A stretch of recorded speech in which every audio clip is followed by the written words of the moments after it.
Neemias capítulo 9, dos versos 16 ao 31. Mas os nossos antepassados tornaram-se arrogantes e obstinados, e não obedeceram aos teus mandamentos. Eles se recusaram a ouvir-te, e esqueceram-se dos milagres que realizaste entre eles. Tornaram-se obstinados, e na sua rebeldia escolheram um líder a fim de voltarem à sua escravidão. Mas tu és um Deus perdoador, um Deus bondoso e misericordioso, muito paciente e cheio de amor. Por isso não os abandonaste, mesmo quando fundiram para si um ídolo na forma de bezerro e disseram: este é o seu Deus que os tirou do Egito, ou quando proferiram blasfêmias terríveis. Foi por tua grande compaixão que não os abandonaste no deserto. De dia a nuvem não deixava de guiá-los em seu caminho, nem de noite a coluna de fogo deixava de brilhar sobre o caminho que deviam percorrer. Deste o teu bom espírito para instruí-los, não retiveste o teu maná que os alimentava, e deste-lhes água para matar a sede. Durante 40 anos tu os sustentaste no deserto, nada lhes faltou, as roupas deles não se gastaram, nem os seus pés ficaram inchados. Deste-lhes reinos e nações, cuja terra repartiste entre eles. Eles conquistaram a terra de Seom, rei de Esbom, e a terra de Og, rei de Bazã. Tornaste os seus filhos tão numerosos como as estrelas do céu, e os trouxeste para entrar e possuir a terra que prometeste aos seus antepassados. Seus filhos entraram e tomaram posse da terra. Tu subjugaste diante deles os cananeus que viviam na terra, e os entregaste nas suas mãos com os seus reis e com os povos daquela terra, para que o tratassem como bem quisessem. Conquistaram cidades fortificadas e terra fértil, apossaram-se de casas cheias de bens, poços já escavados, vinhas, olivais e muitas árvores frutíferas. Comeram até fartar-se e foram bem alimentados. Eles desfrutaram de tua grande bondade. Mas foram desobedientes e se rebelaram contra ti. Deram as costas para a tua lei, mataram os teus profetas que os tinham advertido que se voltassem para ti, e te fizeram ofensas detestáveis. Por isso, tu os entregaste nas mãos de seus inimigos, que os oprimiram. Mas quando foram oprimidos, clamaram a ti. Dos céus, tu os ouviste. E na tua grande compaixão, deste-lhes libertadores, que os livraram das mãos de seus inimigos. Mas tão logo voltavam a ter paz, de novo faziam o que tu reprovas. Então os abandonavas às mãos de seus inimigos, para que dominassem sobre eles. E quando novamente clamavam a ti, dos céus tu os ouvias, e na tua compaixão os livravas, vez após vez. Verso 29. Tu os advertiste que voltassem à tua lei, mas eles se tornaram arrogantes e desobedeceram aos teus mandamentos. Pecaram contra as tuas ordenanças, pelas quais o homem vive e se lhes obedece. Com teimosia te deram as costas, tornaram-se obstinados e recusaram ouvir-te. E durante muitos anos foste paciente com eles. Por teu espírito, por meio dos profetas, os advertiste. Contudo, não te deram atenção, de modo que os entregaste nas mãos dos povos vizinhos. Graças, porém, à tua grande misericórdia, não os destruíste, nem os abandonaste, pois és Deus bondoso e misericordioso. Amém. Você pode se assentar? Meus irmãos, na semana passada, vimos que se pudéssemos resumir essa oração do capítulo 9 de Neemias, com apenas um tema, seria a fidelidade de Deus e a infidelidade do seu povo, ou a fidelidade de Deus e a ingratidão do seu povo. E agora nós vamos ver detalhes, pormenores, de como isso é claro para nós, daquilo que a gente viu, pelo menos uma introdução nos primeiros 15 versículos que nós meditamos na semana passada. Eu gostaria de dividir 6 partes de todo esse texto lido, do 16 ao 31, E nessas 6 partes eu gostaria, não sei se vocês perceberam durante a leitura, mas vocês vão ver como se destaca o que o homem faz, na verdade, o que Deus faz, como o homem responde, e como Deus de novo, com misericórdia, age em resposta à rebeldia. Não sei se vocês perceberam como destaca essa questão da rebeldia, como destaca a questão da ingratidão do homem diante de toda a bondade de Deus. E pela misericórdia de Deus, Ele não nos trata como nós merecemos. E aqui o texto, eu espero que nessas 6 partes que nós vamos ver juntos, você saia com essa impressão clara, quanto à fidelidade de Deus, quanto à bondade de Deus, em relação à rebeldia do homem, à ingratidão do homem. E eu queria também, nessas 6 partes, destacar 2 problemas. Como nós vamos ver o problema desse homem, que, não sei se vocês perceberam, mas tem um versículo aqui que fala que vive de acordo com a obediência da palavra. Esse homem não tem condição nenhuma até então de viver em obediência à palavra de Deus. Esse é um problema. Como solucionar esse problema? E o outro problema é quando a justiça de Deus, se Deus é justo, é santo, por que Ele não considerou os pecados dos antepassados que o povo aqui orou?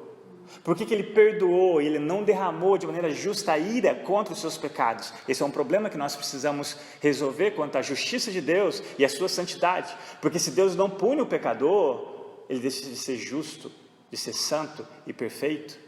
E a propósito, Deus não só odeia o pecado, como odeia o pecador. Você pode checar isso no capítulo 5 de Salmos. Esquece essa história de que Deus ama o pecador e odeia o pecado. Você não tem como separar uma coisa da outra. Deus odeia tanto o pecador quanto a ação do pecador, ou seja, o pecado. Como solucionar esse problema? Especialmente sobre a luz do que nós comemoramos hoje, a Páscoa.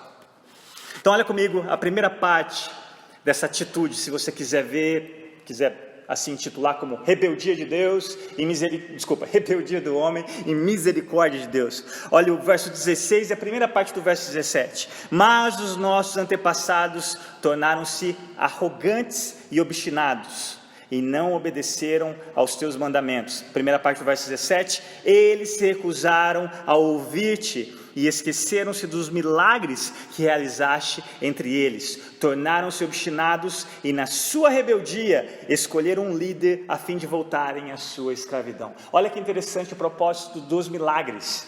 Milagre não salva ninguém. Se a igreja está em busca de milagre para crer, esquece. Porque nem mesmo Jesus voltando dentre os mortos foi suficiente, a não ser que Ele mudasse a natureza do homem para crer no Jesus ressurreto. Você pode ver hoje um morto voltar à vida, mas se você não tiver a ação do Espírito Santo de tirar de você a morte e colocar a vida de Cristo, você não vai crer nesse morto que ressuscitou. O milagre não tem poder nenhum para salvar o homem. Tanto é que aqui nós vemos que todo o poder de Deus manifestado no Egito, o povo esqueceu. Milagre não tem ação nenhuma na salvação, a não ser que esse milagre aponte para algo maior. E esse era o propósito pelo qual Jesus operava os milagres, para autentificar a identidade dele, como Deus encarnado, como Deus Salvador.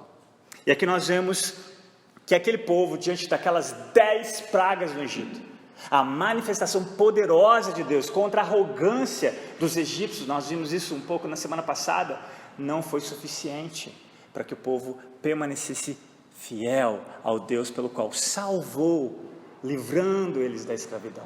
Mais um detalhe, muitas pessoas cometem uma dicotomia. O que é uma dicotomia? Separar algo que não se separa, como se no Antigo Testamento fosse o Deus justo e do Novo Testamento o Deus gracioso. Você não pode separar Deus, você não pode dicotomizá-lo. O mesmo Deus do Antigo Testamento é o mesmo Deus do Novo Testamento, Ele não muda, ok? Nós vemos aqui o Deus gracioso no Antigo Testamento. Vocês já pararam para pensar que Deus ouviu o clamor daquele povo, livrou eles de maneira poderosa no Egito, antes mesmo de terem recebido a lei dele, antes mesmo de obedecerem qualquer coisa? Deus agiu com graça e misericórdia antes mesmo de qualquer mandamento ter sido dado. E nós vemos aqui a reação de Deus diante da rebeldia do povo. Olha o verso 17, no finalzinho dele. Mas tu és um Deus perdoador, um Deus bondoso e misericordioso, muito paciente e cheio de amor. Por isso não os abandonaste. Olha a segunda parte comigo de novo, a rebeldia do povo e a misericórdia de Deus. Verso 18: mesmo quando fundiram para si um ídolo, na forma de bezerro, e disseram, este é o seu Deus que os tirou do Egito. Ou quando proferiram blasfêmias terríveis. Olha a reação de Deus diante da rebeldia do povo. Verso 19: foi por tua grande compaixão que não os abandonaste no deserto. Olha o final do verso 25 comigo. Comeram até fartar-se e foram bem alimentados, eles desfrutaram da tua grande bondade. Terceira parte da rebeldia do povo e a misericórdia de Deus. Olha o verso 26 comigo, de novo. Mas foram desobedientes e se rebelaram contra ti, deram as costas para a tua lei, mataram os teus profetas que os tinham advertido que voltassem para ti e fizeram-te ofensas detestáveis. Como Deus reage a isso? Olha comigo o verso 27. Por isso tu os entregaste nas mãos de seus inimigos, que os oprimiram, mas quando foram oprimidos, clamaram a ti, dos céus tu os ouviste, e na tua grande compaixão deste-lhes libertadores, que os livraram das mãos de seus inimigos. Olha que interessante, aqui nós vamos começar a ver o juízo de Deus, ao deixar com que o seu povo fosse punido por qualquer nação que fosse, especialmente nos juízes, no período dos juízes. É muito interessante isso. O povo esquece de Deus, ele traz uma nação para punir o seu povo. O povo clama debaixo da opressão, debaixo da condenação dos seus inimigos. Eles clamam a Deus. Deus levanta um juiz ou um libertador. Depois o povo de novo esquece da bondade de Deus, volta a se rebelar. Deus permite que uma nação venha e puna o seu povo, para que através da punição da sua justiça o povo clama a Deus, e ele de novo faz o quê? Perdoa, levanta um juiz. Você vai ver esse ciclo interminável em Juízes, e é exatamente esse período que o povo lembra. Interessante, a última palavra aqui não é justiça, mas é misericórdia, porque Deus poderia deixar com que a sua nação fosse destruída por qualquer inimigo que ele levantasse, soberanamente, mas de novo ele lembra da misericórdia, exatamente o que nós vimos na semana passada, quando Abacuque ora, na tua ira, lembra-te da misericórdia, e é exatamente o que Deus fez com o seu povo. Quarta parte, de novo esse ciclo, rebeldia, misericórdia ou graça. Olha comigo o verso 28, a primeira parte. Mas tão logo, olha só, não demora muito, não é? Para nós esquecermos a bondade de Deus, a misericórdia de Deus. Tão logo voltaram a ter paz, de novo faziam o que tu reprovas. Olha de novo a resposta de Deus, no final do mesmo verso, 28. Então tu os abandonavas às mãos de seus inimigos, para que dominassem sobre eles, e quando novamente clamavam a ti, dos céus tu os ouvias, e na tua compaixão os livravas, vez após vez. Talvez nos nossos dias, ou na sua vida pessoal, isso não é mera coincidência.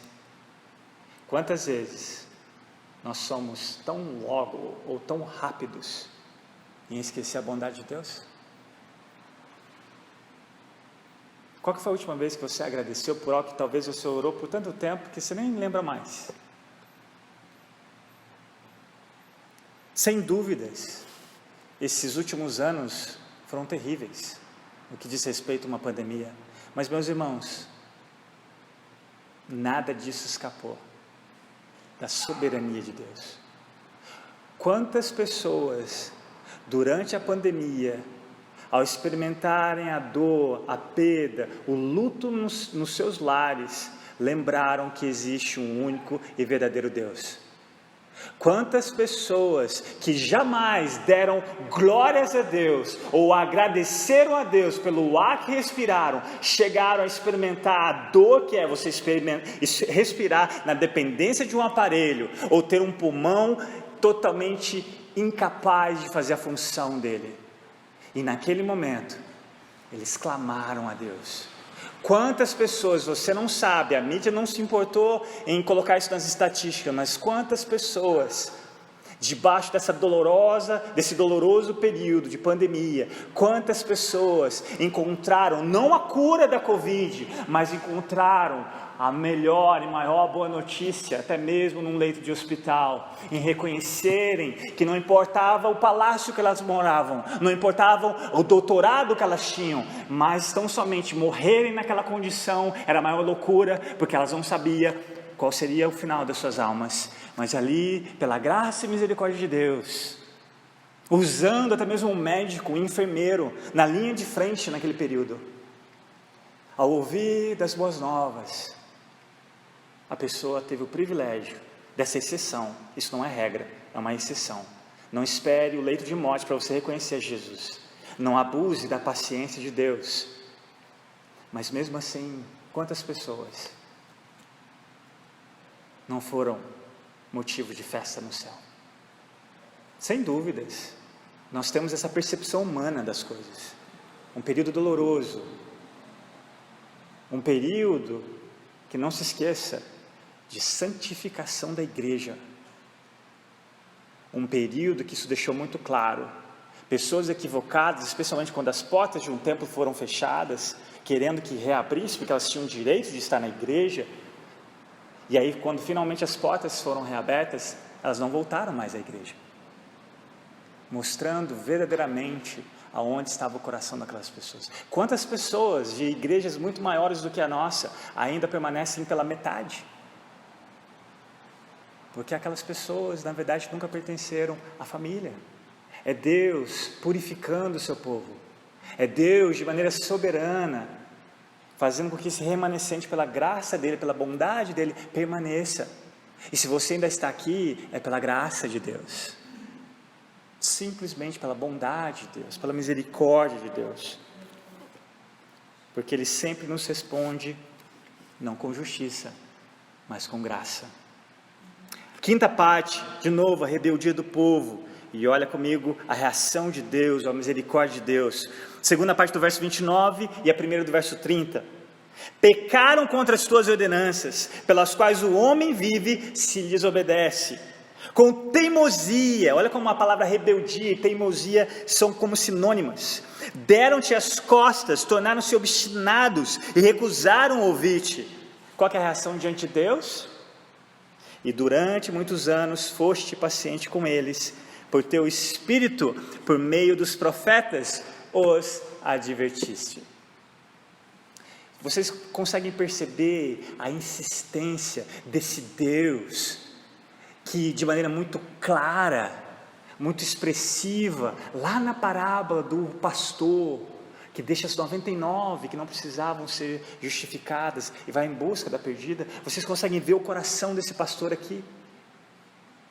A insistência de Deus em amar um povo rebelde, obstinado, desobediente, povo mesquinho, comparado a esse amor imensurável de Deus. Você se acha melhor do que eles? Não, meus irmãos. Paulo vai dizer que o Antigo Testamento serve de exemplo para mim e para você, para não repetirmos os mesmos erros, porque a natureza é a mesma. A natureza é a mesma. Olha para a sua vida particular. Se não há semelhanças aqui com o que nós fazemos, diante de toda a bondade de Deus, como nós somos ingratos, como nós damos as costas para a palavra de Deus, muitas vezes intencionalmente. Ouvimos, sabemos o que é para ser feito, mas escolhemos não fazer. Decidimos não fazer. O pior engano do pecado na vida de uma pessoa é quando você faz qualquer coisa que seja achando que Deus não sabe. É a pecaminosidade do pecado.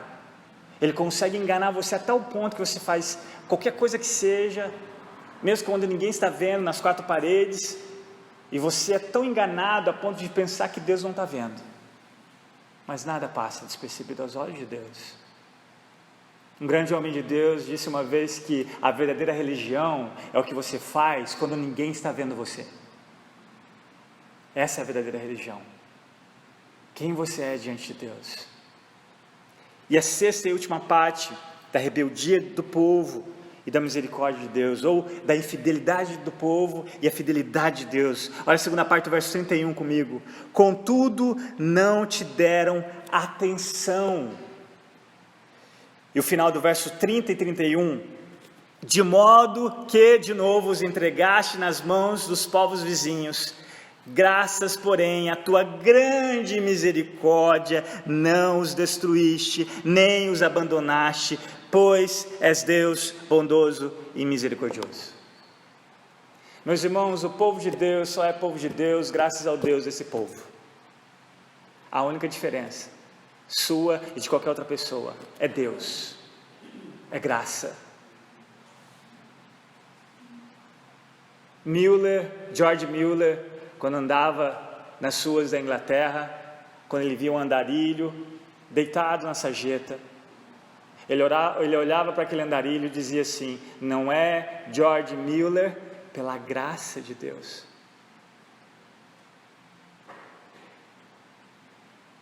A única diferença, qualquer diferença na sua vida ou na minha vida, é o Deus que você serve.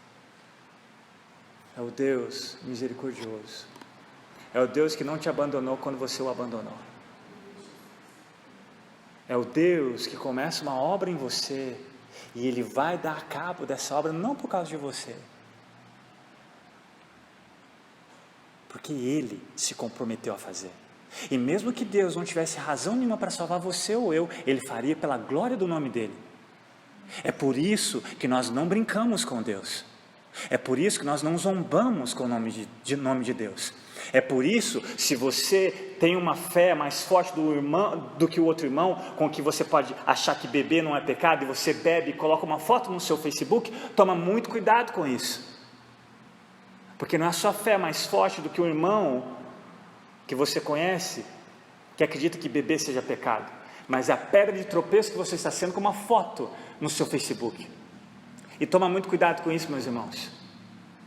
Eu não vou entrar no mérito aqui, porque senão a gente vai fugir do texto. Mas tome muito cuidado com essa questão do que você faz na liberdade de Cristo, mas na verdade o que você está fazendo não é liberdade, é libertinagem. E o pior, Jesus deixou muito claro: qualquer um destes que for uma pedra de tropeço na vida de qualquer um desses pequeninos, é melhor você amarrar uma pedra no seu pescoço e lançar-se ao mar. Ou seja, se mate. E a questão não é pelos pequeninos, a questão é por quem morreu pelos pequeninos. É o preço pago pela fé de quem quer que seja, por mais fraca que você considere. Tome muito cuidado com o seu testemunho, porque a questão aqui não é se beber é pecado ou não, a questão é quem morreu por alguém que acredita que beber seja pecado. Tome muito cuidado, meus irmãos, isso é muito sério. Não zombe de Deus. Não zombe de Deus. No verso 32, nós lemos de novo um clamor, embora eu não li, mas olha comigo no verso 32, eles fazem um clamor, naquela condição que o povo se encontrava, depois dos muros reconstruídos, depois da palavra de Deus voltando ao centro, sendo lida e obedecida. Olha o que eles dizem no verso 32, diante de tudo isso: agora, portanto, nosso Deus, ó Deus grande, poderoso e temível, fiel à tua aliança e misericordioso, não fiques indiferente a toda aflição que veio sobre nós, sobre os nossos reis e sobre os nossos líderes, sobre os nossos sacerdotes e sobre os nossos profetas, sobre os nossos antepassados e sobre todo o teu povo, desde os dias dos reis da Síria até hoje. Se nós olhássemos para a história do nosso país, desde quando Portugal chegou aqui, nos inculcaram uma religião, não nos apresentaram o Evangelho de Jesus. Mas independente disso, desde quando o nosso país nasceu até hoje, será que nós poderíamos orar como esse povo orou? Será que nós poderíamos ter a humildade de dizer: Pai, não nos puna pelos pecados dos nossos antepassados, mas escreve uma nova história através da nossa geração. Pecamos, pecamos. Tu és um Deus poderoso, misericordioso.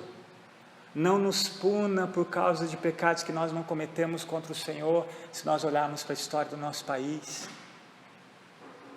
Sexta-feira, na vigília, nós oramos pelo nosso país quanto a respeito às eleições. Quantas vezes você vê alguma notícia, algum escândalo e você para orar? Oh, meus irmãos, se a igreja brasileira orasse tanto quanto ela deveria, eu acredito que o nosso país seria outro. Eu acredito nisso. Eu sou responsável pelo país que eu tenho. Eu sou responsável pelo governo que eu tenho. Especialmente quando eu não oro. Para que Deus, porque eu não mudo nada, mas Deus pode mudar o que Ele quiser mudar. E se eu cresce no poder desse Deus, talvez eu oraria mais. Talvez as nossas reuniões de oração seriam muito mais cheias, se nós crescêssemos como deveríamos. É por isso que toda vez que Deus traz um avivamento, adivinha o que muda? As reuniões de oração. Não são os cultos de domingo. As reuniões de oração começam a não ter mais espaço. E aí é o prelúdio de Deus agir de uma forma que ninguém ainda teria visto. No verso 33, o povo aprende essa lição, que eles eram rebeldes, Deus de maneira justa pune, mas não pune como eles mereciam, mas perdoa, age em conformidade à sua misericórdia. No verso 38, eles fazem uma renovação da aliança com aquele Deus misericordioso. E agora eu caminho para a conclusão quanto aos problemas que eu tinha mencionado.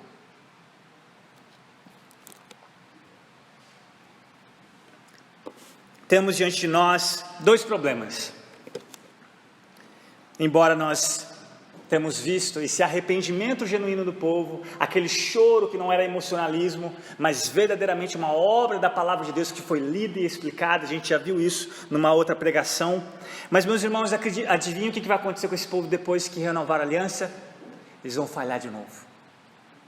Há grandes chances deles falharem de novo, tanto é que Deus fica em silêncio, por mais em torno de 400 anos, sem falar, sem mandar profeta.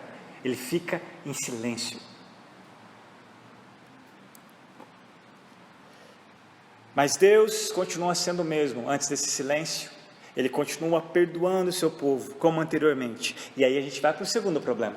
Então o primeiro problema é que o povo, embora renove a aliança dele com esse Deus, eles continuam sendo infiéis. O segundo problema, como que a gente vai resolver essa questão de Deus perdoar pecadores e não puni-los como o Deus justo que Ele é? Como solucionar o problema da rebeldia do povo, que não era punido como deveriam, e ao mesmo tempo não comprometer a justiça de Deus? Como que a gente soluciona isso? É óbvio que vocês já sabem a solução: o Cordeiro Pascual.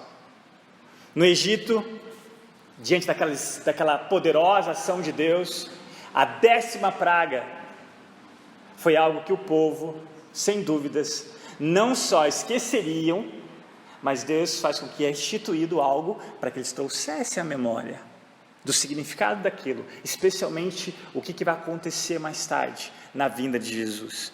Mas eu sei que vocês conhecem a história, mas só dando uma recapitulada, no Egito, quando Deus vai manifestar do seu poder para finalmente convencer Faraó de deixar o povo ir. Detalhe, quem endurecia o coração de Faraó? O próprio Deus, revelando do seu poder e ao mesmo tempo deixando com que o seu povo o conhecesse. E Deus vai dar alguma instrução para o seu povo. Detalhe, tanto os egípcios quanto os judeus mereciam a punição de Deus. Todos os primogênitos naquela noite deveriam morrer, independente de serem egípcios ou judeus. Qual que era a diferença? Por que nenhum primogênito dos israelitas morreu naquela noite? Porque Deus orientou o povo. Eles não sabiam o que fazer, mas Deus dá uma orientação ao povo. Ele instrui o seu povo, lá no capítulo 12 de Êxodo. Eu vou ler para vocês a partir do verso 3. Diz assim: digam a toda a comunidade de Israel que no 10º dia deste mês, todo homem deverá separar um cordeiro ou um cabrito para sua família, um para cada casa. Se uma família for pequena demais para um animal inteiro, deve dividi-lo com o seu vizinho mais próximo, conforme o número de pessoas e conforme o que cada um puder comer. O animal escolhido será macho de 1 ano, sem defeito, e pode ser cordeiro ou cabrito. Guardem-no até o 14º dia do mês, quando toda a comunidade de Israel irá sacrificá-lo ao pôr do sol. Passem então um pouco do sangue nas laterais, nas vigas superiores das portas das casas, nas quais vocês comerão o animal. Sendo assim, meus irmãos, pela fé, se coloquem um pouco nesse período histórico. Imagina a minha família morando próximo da família do seu Nadir. Imagina que o seu Nadir tem uma fé mais robusta do que a minha.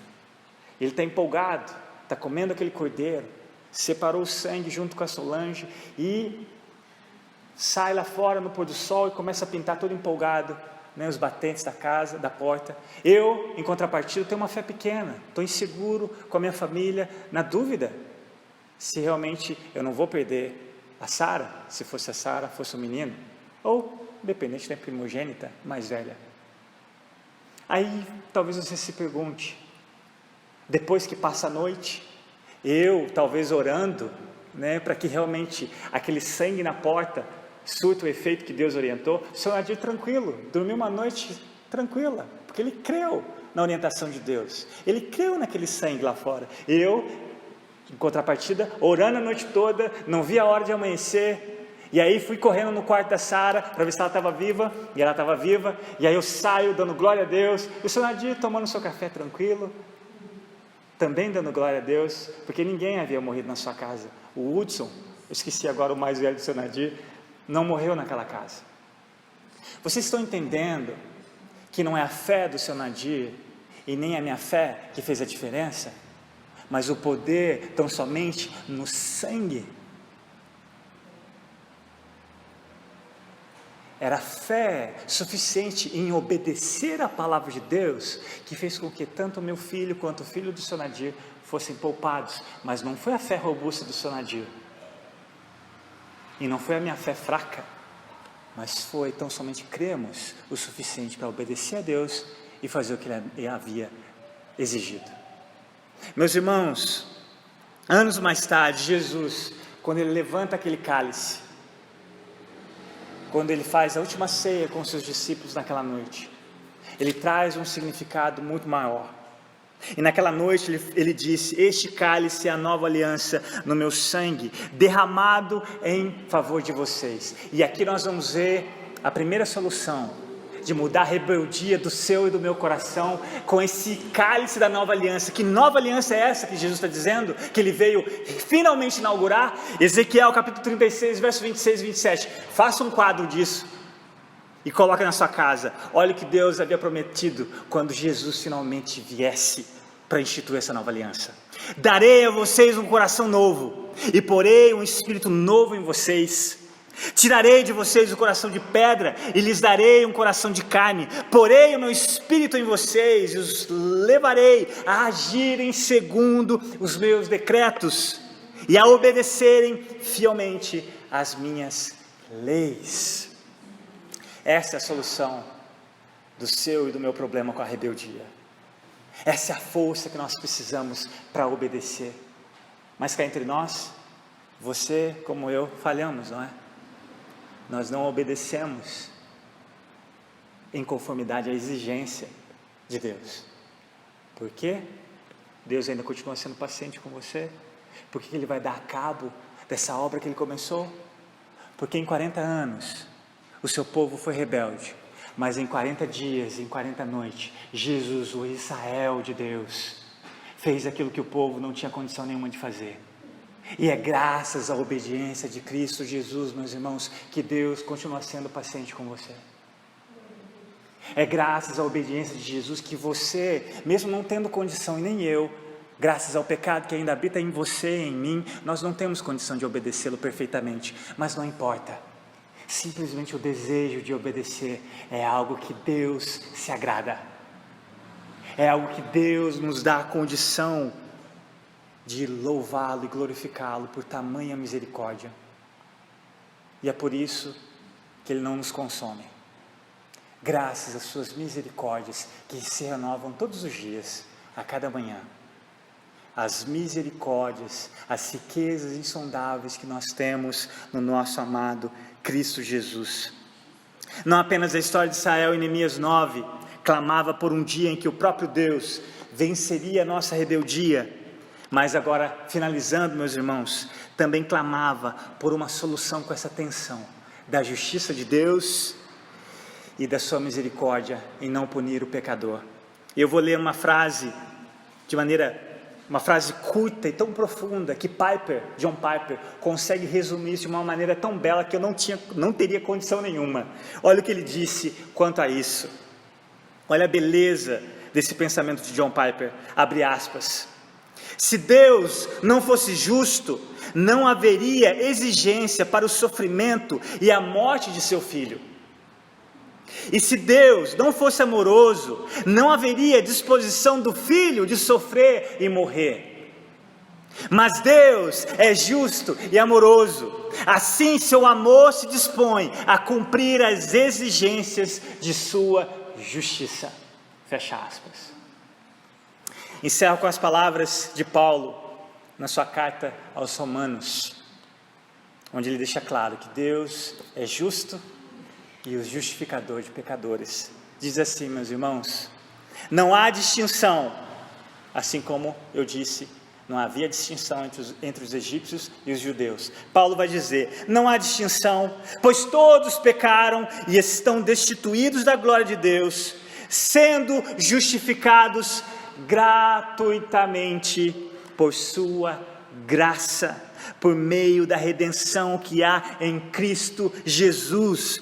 Deus o ofereceu como sacrifício para propiciação, mediante a fé pelo seu sangue, demonstrando a sua justiça. Meus irmãos, essa é uma palavra que hoje em dia está ausente nos nossos dicionários do púlpito. Propiciação é quando a ira de Deus é desviada, e é isso que aconteceu em Cristo. Ele desviou a ira dele contra você e colocou em Cristo Jesus. E Paulo continua, em sua tolerância havia deixado impunes os pecados anteriores cometidos. Aqui nós entendemos, no contexto de Romanos 9, o capítulo 9 de Neemias. Porque que Deus, na sua tolerância, paciência, havia deixado impunes os pecados, porque Ele já tinha o Cordeiro que tira o pecado do mundo em vista. E Paulo continua, mas no presente demonstrou a sua justiça, a fim de ser justo e justificador daqueles que têm fé em Jesus. Amém, meus irmãos? Só em Jesus. Só em Jesus. Vamos orar?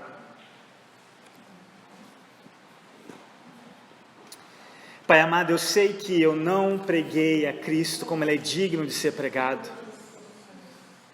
mas eu sei que o Teu Espírito Santo pode resolver esse problema para mim, porque só Ele pode iluminar a nossa mente, só Ele pode instigar os nossos sentimentos, impelir a nossa vontade de maneira que Cristo seja dignificado nas nossas vidas através da exposição e da pregação da Tua Palavra. Pai, nós queremos Te bendizer pela Tua paciência. Pedro nos lembra que Jesus não tarda, o retorno de Jesus não está atrasado. É porque o Senhor ainda continua sendo paciente com a humanidade. É porque o Senhor ainda não enviou o Teu Filho como justo juiz, porque esse período é o período de graça, o período em que o Senhor há de salvar a muitos que confessarão, que clamarão o nome do Teu Filho Jesus como Senhor e Salvador das suas vidas. Jesus não vai voltar enquanto aquele que o Senhor escolheu antes de tudo ter sido criado, reconheça e dignifique o Teu Filho Jesus. Pai, nós oramos Em primeiro lugar, que nos ajude a lembrarmos da Tua graça e da Tua misericórdia. E ao mesmo tempo, Deus nos compele a compartilhar das boas novas com o perdido. Pai, nós não precisamos esperar que alguém esteja no leito de um hospital, ou que alguém sofra um acidente, para compartilharmos das boas novas, Pai. Ajuda-nos a não olhar para as exceções da Tua palavra como se fosse uma regra. Não, todos os dias nós temos a oportunidade de viver e de compartilhar desse Evangelho que nos salvou, que tem nos constrangido, tem nos dado a graça de obedecer. Pai, nós Te louvamos, Te bendizemos. Obrigado pelo Cordeiro Pascual. Obrigado porque Cristo veio, viveu uma vida perfeita que nós jamais vamos conseguir viver. Obrigado porque na cruz Ele tomou sobre si a punição justa de todos os nossos pecados. Obrigado porque ali Ele nos substituiu e ao mesmo tempo o Senhor fez a barganha de colocar sobre nós a vida justa do Teu Filho e a nossa vida injusta sobre Ele. E nós Te louvamos porque o Senhor aceitou o sacrifício do Teu Filho quando Ele ressuscitou naquela manhã de domingo. Pai, ajuda-nos a fazer como os judeus, embora na nossa cultura nós celebramos o primeiro dia do ano em janeiro. Os judeus não, eles celebram a Páscoa como o primeiro e mais importante mês do ano, porque a vida só faz sentido sob a luz do Cordeiro Pascual. Ajuda-nos, Pai, a sermos transformados até mesmo na maneira com que nós vivemos culturalmente falando, na perspectiva da cruz,